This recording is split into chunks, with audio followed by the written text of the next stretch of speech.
ازيكم؟ النهارده جايين نعرف سوا هل ممكن نصور محتوى بالموبايل ولا لا. والإجابة هتكون باختصار شديد ينفع. طب ايه اللي يمنعنا؟ واللي كان بيمنعني انا شخصيا هو البرفكشنزم.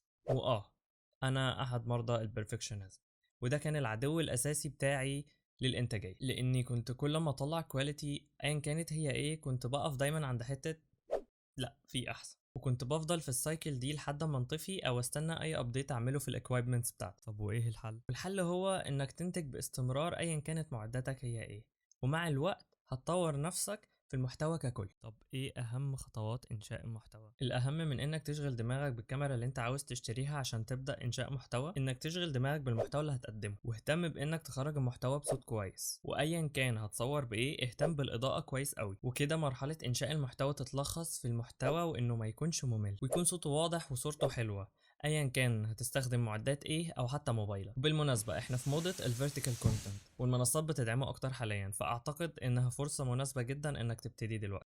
قبل ما انسى، الفيديو ده متصور بالتليفون.